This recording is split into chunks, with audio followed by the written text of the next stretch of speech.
boys and girls. Today we are on arithmetic lesson 161 and we are going to be working on dividing by 10, 100, and 1,000.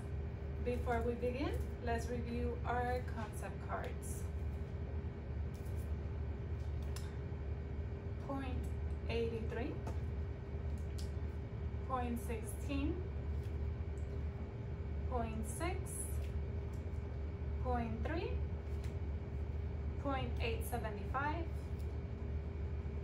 0.625, 0.375, 0.125, 0.8, 0.6,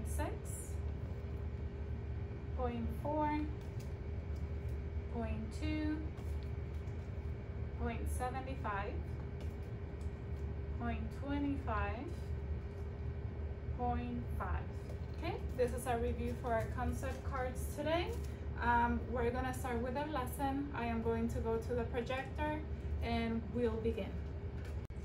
Okay, so when divided by 10, 100, and 1,000, the rule is that to divide a decimal or a whole number by 10, 100, or 1,000, we need to move the decimal point to the left as many places as there are zeros in the divisor.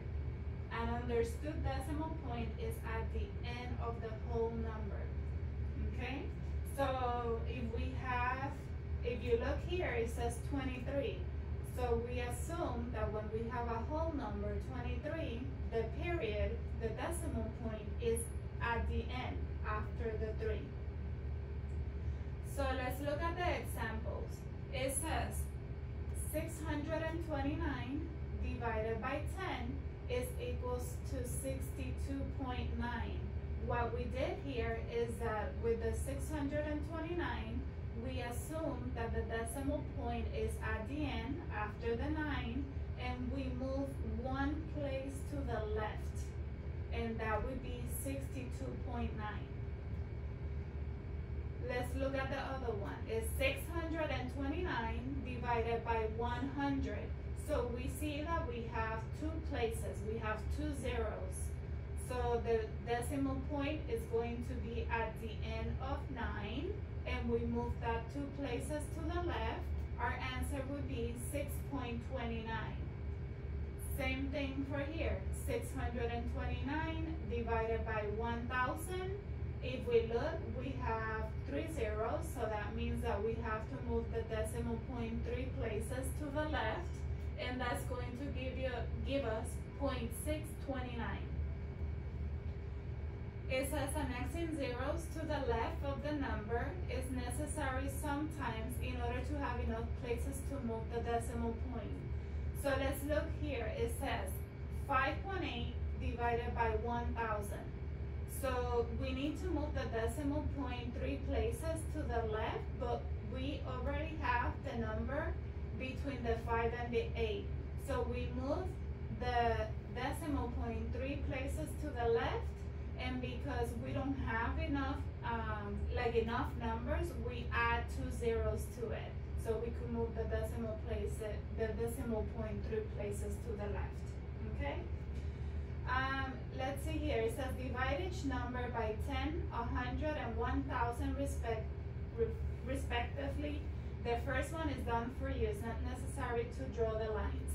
So you see here, it says 9,276, and they wanted you to divide that by 10. So to move the decimal point, you're going to move it one place to the left, and that's going to give you 927.6. And then the next one, you do the same thing, but you are dividing it by 100, so you need to move the decimal point 2 places to the left, and then lastly 3 places to the left. Okay, so let's do B. So 478 and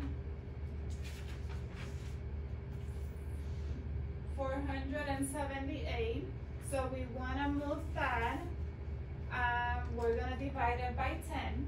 So 478, we assume that the period, the decimal point, is after the 8, and we want to move it one place to the left, our answer would be 47.8. Okay? 478, we're going to divide it by 100. That means that we're moving the decimal point 2 places to the left, and that's going to give you 478. Okay?